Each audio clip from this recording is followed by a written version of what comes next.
Hey, hey, hey. What's up, Dr. Tiff? Happy Tuesday. Happy Tuesday, Coach Val. How are you today? Doing really, really good. We're getting close to this Christmas break. Yes, I think all the kids are excited and it just makes them forget about routines, forget about good habits they've formed. They're just already on break from school, even though they still have to go to school. Exactly. Oh man, it has been a great week. Thank you, everybody, joining us live tonight or catching our replay on Apple Podcasts or Spotify. So, believe it or not, this is the 1 year anniversary for Tuesday Talks. That is amazing. 1 year. What started out as just the idea that both of us had, like, you know what? We have similar interests. We've known each other for a while. Let's talk about it live on social media. And we'll just do it for 3 Tuesdays and see how it goes. And then we finished those three and we were like, that was fun. Let's keep going. Are excited. Exactly. Yeah. Let's I'll give y'all a little more insight. So the birth of the idea was Dr. Tiffany's. Not even gonna lie. Okay. Like we reconnected in this program. We're both about like learning and continuing to grow your craft, get better at your skills. And so we've known each other previously. We went to college together, we pledged together. And so we were like, we got too much history. So let's do this thing. And I was shocked. And I was not even gonna lie. I was like, ooh, I don't know about that. But I'm glad I said yes. I'm glad that she took the leap to put it to me. And I'm glad that I took the leap to say yes. And here we are a whole year later, every single Tuesday, guys, for a yes. whole year. Yeah. So that is pretty epic. Not only that we sustain the interest, our own personal interest in coming on and talking about all these amazing educationally related topics, but also because our schedules continue to allow us to do this every Tuesday.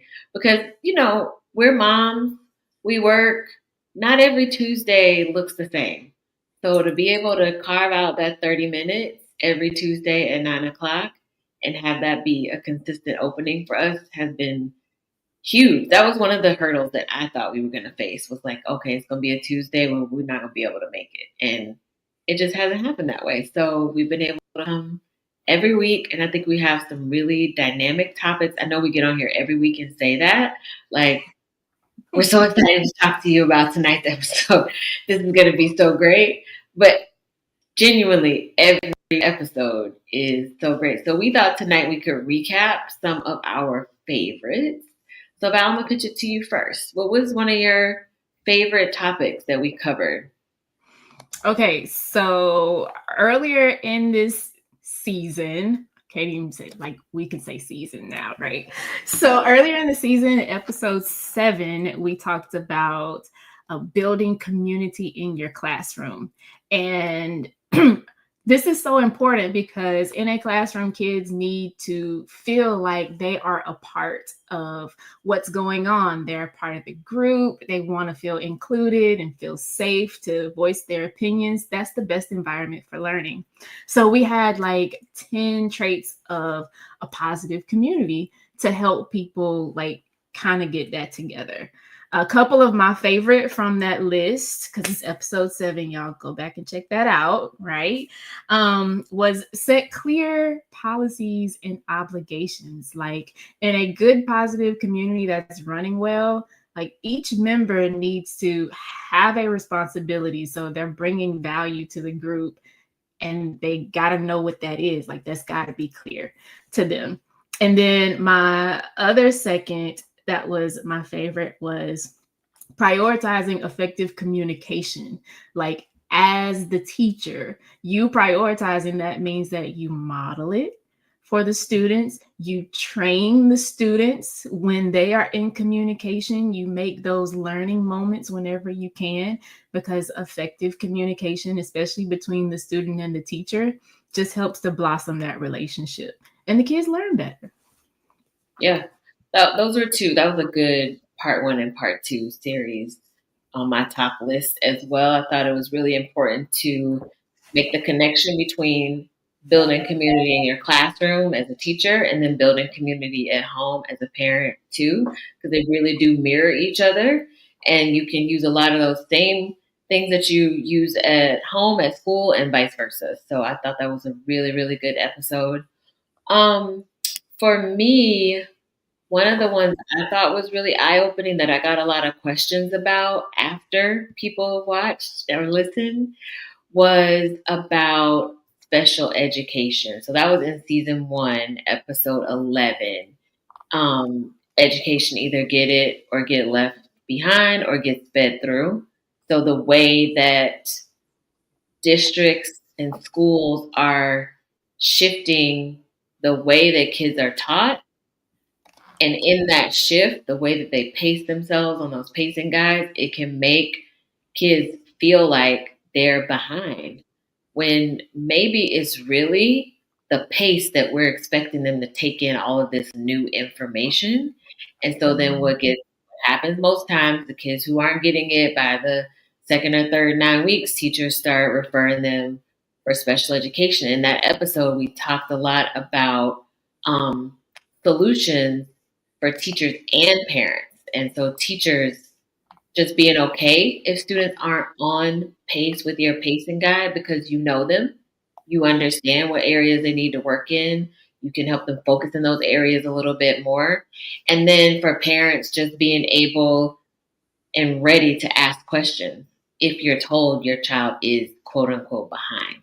Because in order to know what behind looks like, how we talked about in this episode, we need to understand what the measuring stick is. Like how are we measuring them? What are we measuring them against so that we know what behind looks like?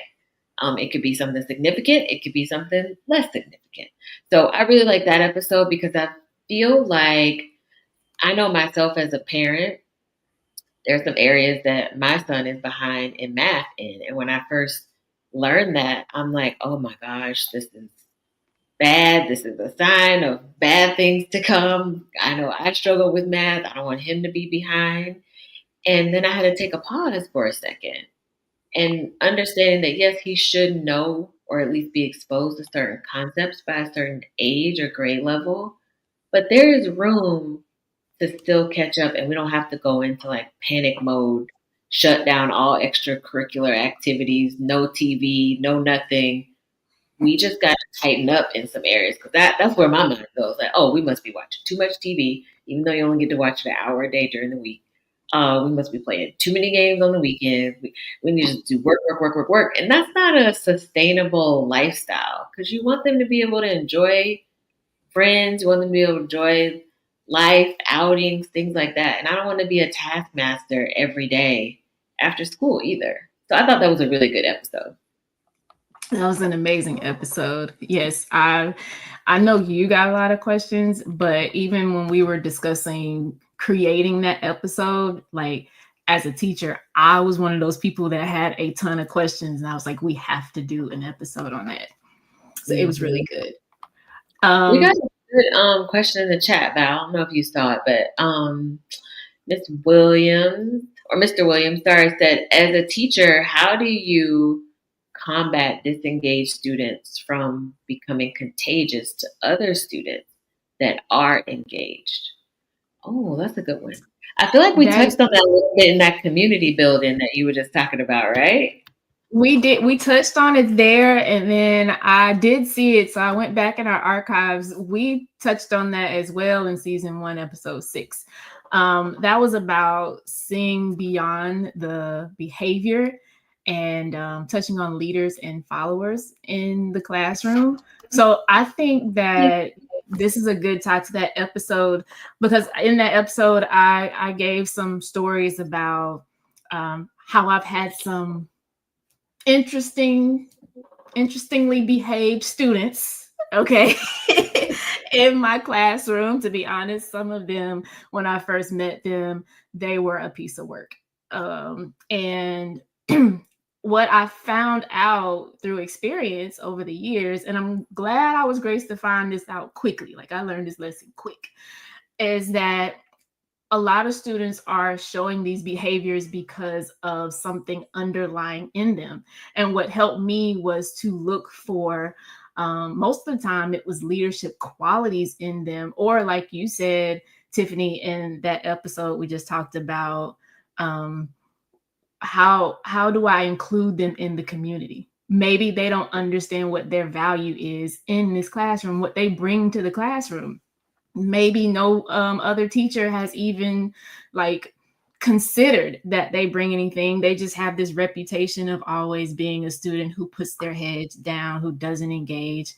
So as far as the other students around them, once you as a teacher show the other students that they have value, the students themselves and the student in question, you will be amazed how quickly it turns that community around in that class.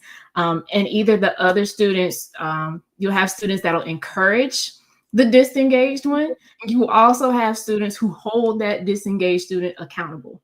So it's not just coming from you as the adult, but their peers who have the most influence are holding them accountable as well.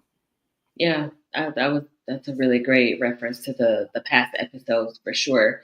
And that can be a really tough thing because you want all your students to be engaged. You want them all to find a love for learning, and they might find it at different levels.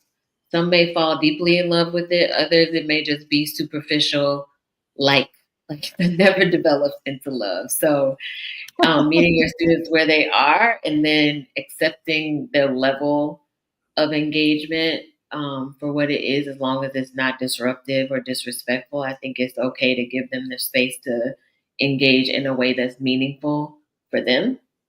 Um, all the episodes we touched on that tap into special education, that's my wheelhouse.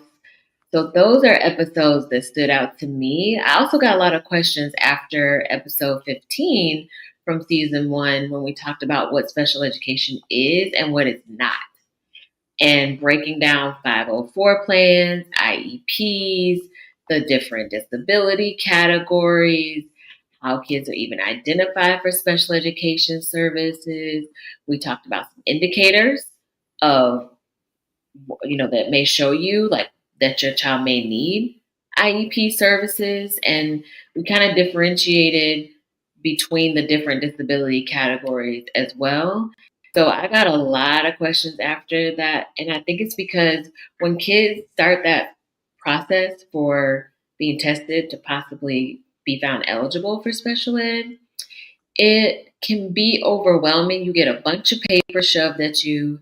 You get a bunch of people that your child is meeting with at school. You sit down at a table with a bunch of folks you never met before. They're all talking in this high level educational jargon.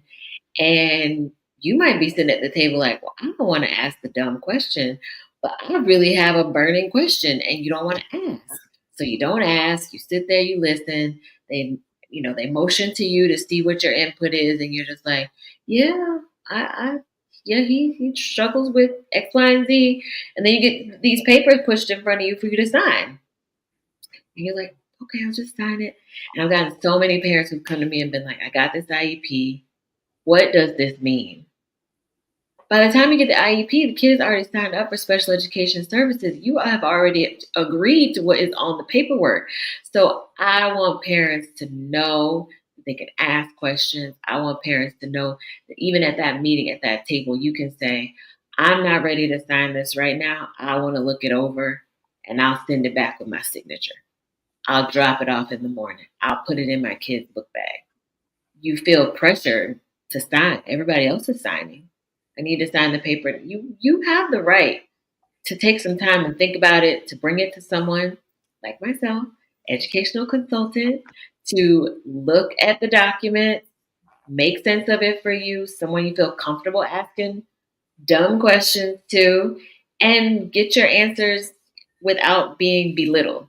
So that was a really great episode for me. It got a lot of friends and friends of friends texting me and sending messages through Facebook to ask questions about their kids' IEP. So definitely one of my most favorite episodes. Anytime I can help parents get access to the services that their kids need in school is always a win for me because there's a lot of resources there. And if you don't know what to ask for, or even that you have the right to ask for it, you miss out on a lot. And may I just add, Dr. Tiffany is the one you want to see. Okay. I remember that episode, and part of our conversation when we were preparing it was about in the indicators, like what are we seeing in the kids in class from the teacher perspective and from the parent perspective. But me being in the classroom, what do I typically see that kind of like gives me a flag or something like that? And a lot of times teachers, we use grades. And so it just reminded me of an episode in season 2 where we talked about episode 12. We talked about how does changing the grading system impact students. If I'm not mistaken, this had quite a bit of engagement when we were discussing the grading scale that we currently use. Why is it set up that way? How is it fair or unfair or neutral? And one of the schools of thoughts around it is that you have a very small margin for making an A or a B or a C, passing a test or a class. And you have this huge margin from 0 to 69 of all the ways, I don't even call them points, all the ways you can fail. So, it inherently, like, this system seems to be set up for failure. And so there was talk about changing it. There was talk about adjusting points. Who is that going to be biased towards? Lots of good conversation around just our grading systems themselves.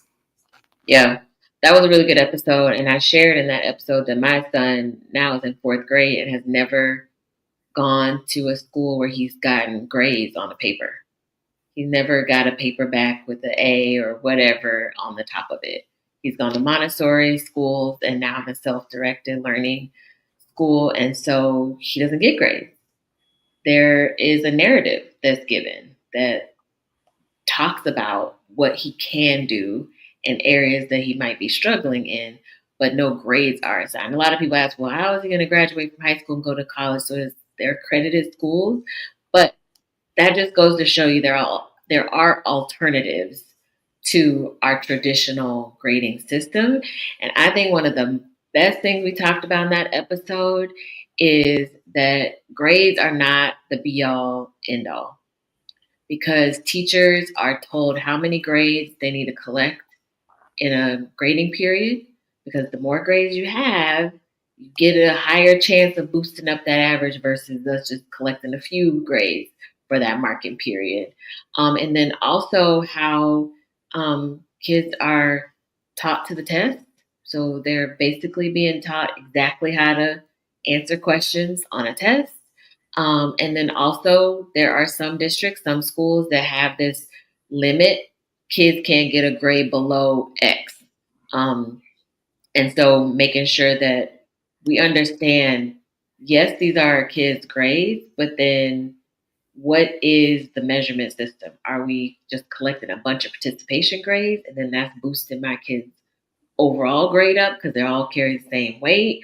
Are we not giving kids anything lower than a 69 in a class? And so then that 69 may look decent on paper if your kid is struggling, but really they earned a straight up F. Like, it's so many variables. So just asking those questions, because while someone might ask me, how do you know your kid is learning? He doesn't get any grades. I could ask the same question. How do you know your kid is learning even though they are getting grades? Ooh, no, No, she did. Yes, she did. Because it's all true. Facts and valid. Absolutely. Yeah. Oh yeah, that was a good one. What was another one of your favorites? If you're just joining us now, we are talking about how this is our 1 year anniversary of Tuesday Talks, and we are kind of bragging on ourselves basically because all the episodes were amazing, but we're just highlighting some of the ones that were really great. What was another one of your favorites? Yes. So starting off this season, because we're rolling into the holidays, Christmas, kids are expecting gifts and things. There are several children who are probably expecting something related to a cell phone at this time of year. So we kicked off this season to our first episode with the talk about cell phones in schools. There was at this time this huge thing about should kids even bring their phones to the school building. I know at the school I was at, the talk was they can bring them, but we're going to collect them as soon as they hit the door. And so that creates a whole nother problem for the school. Like, well, where are we going to put these phones safely and securely? Because, if you do something to somebody's child phone, they're going to expect you to buy them a whole brand new one, right? And then the backlash from the students themselves and how they would respond throughout the school day, because now they don't have their addictive crutch to be able to just put their hands on or take a glance at all throughout the day. So we talked about pros and cons. I was on the side of not completely taking them away. I'm one of those teachers that I find ways to incorporate stuff into what we're doing. Going back to the disengaged student. Well, when I was in places where it was teacher discretion for phones, that was one of the strategies I used to keep students engaged, and it worked very well. But again, I had to be very clear on my expectations. I had to set the ground rules for the class, and I had to have the kids buy in for that. But everybody doesn't want to take that route. Yeah, they don't. And I know just up here where I live, they were another district, a huge district in this area, just talking about revamping their cell phone rules. And I know we talked in the episode about some of the psychological, emotional toll that it takes on kids that have access to these phones all the time. They're using it for purposes outside of education, and it just further addicts them. And a lot of kids that they asked in the school district up here, where they're considering taking away their access to phones during the school day, how do you feel about it? Some kids were like, I want that. I want them to not let us use our phones as much because there's a lot of cyberbullying going on, just all kind of crazy stuff happening on these phones now. Basically mini computers that kids are carrying around with them every day. So definitely a good episode. Actually, after we did that episode, I got an invite from a mom in my son's school, and it's called Wait Until Eighth. And the pledge is that you'll wait until your kid is in eighth grade to get them a smartphone. And it's free to sign the pledge. You're just basically saying, yes, I agree. I'm going to wait until my kid's in eighth grade. Now, your kid can have a phone, but it doesn't have to be a smartphone. Flip phones, we use them. They work just fine. They make the phone call, they can send the text. They don't need to be on TikTok and Instagram and all that other stuff during school day. So that was a pledge that it's nationwide. Any school can sign up for it. Any parent can sign up for it. It's wait until eighth. And that is what I thought was right for me and my son. Everybody gets to make their own decisions, but really monitoring what kids are using their cell phones for is super important. Um, Two of my favorite episodes, part one and part two, when we had the kids on. Because as much planning as we do for each episode, when you bring the kids on, all bets are off. You don't know what is going to happen. And I'm such a planner type A personality when it comes to, getting everything ready with our show notes. you invite those kids on, and you might as well take the paper and just throw it up in there because you don't know what's going to happen. Between my two boys and your son, like I I know I got the best feedback from those shows. Like people wanted the kids to come back. They wanted to see more of them and hear what they had to say. The part that knocked me out from the first one was we asked them about what needed to be improved, what goals. I think it was just goals. What do you want to see at your school or something like that different? And every single one of them was like clean bathrooms. The bathroom. That was it. That was the trend. We want clean bathrooms for the start of the school year. And they had some other insightful answers, but the bathrooms just kept coming up. And we had to intervene on that part to be like, okay, let's move on from bathrooms because the details were getting kind of graphic. But again, that is because you never know what they were going to say. Because if you had asked me before, hey, Tiffany, what do you think they're going to talk about? But things they want to see changed for this upcoming school year. Never would I ever have said anything about a bathroom ever. I just wouldn't. But I thought it was they're right. They're so right. They are. When I worked in the schools, especially in the classrooms where the bathroom was in the classroom, like the classroom had their own private bathroom, it was some very horrible things that happened in that bathroom, like awful. So I get it. It's true. It's very true. But they also talked about some really great things, like you mentioned, setting goals for themselves, wanting teachers to be fair and not punish the whole class if just one person didn't follow the rules. And then also just talking about what they were excited to learn about. And it kind of goes back to what I mentioned before. I don't know. I think it would be great if our kids woke up every day and was like, yes, I can't wait to go to school. I can't wait to learn. I want to learn as much as I can all school day. Normally it doesn't happen that way. So to hear them talk about the things they were excited about and giving them room to share the things that they were not particularly excited about, I thought was really, really good. And I think it's just a life lesson that you're not going to enjoy everything about all things. There might be just some things you enjoy about a few things. Right. Yeah. Yeah. Yeah. Ooh, wow. Wow. Okay. So I have one more. Okay. One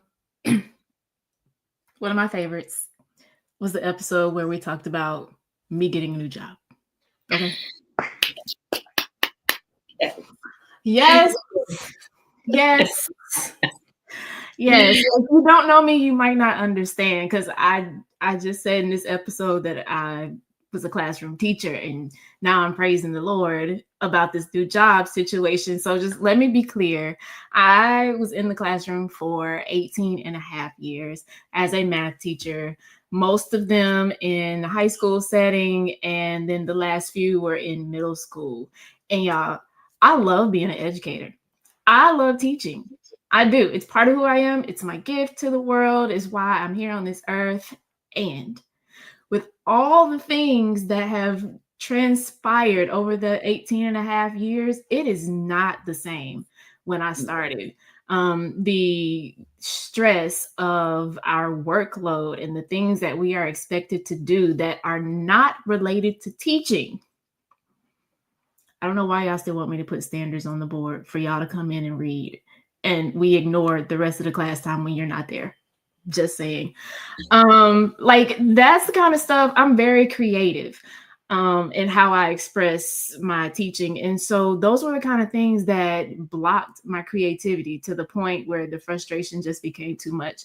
And I started seeking other opportunities. So now I'm not completely out of education. I work for the education department at Georgia Public Broadcasting, and I am one of their outreach reps. So I get to go see other teachers and help them make their life easier using the resources that GPB has. And it's all for free. So you don't have to worry about having to go get anything approved from upper level people. Yeah, that's what I'm doing. I love it. And I'm so excited for Val. I saw her step right up to this opportunity and write her name on the little name, little sticky, and just slap her name right on the job. This is mine. It will be for me. And she took it and is doing amazing things. So I'm excited to hear how that's going to evolve throughout this school year and into the next school year as well. So super excited. And you still have a wealth of knowledge and experience from 18 years. Um, Yeah.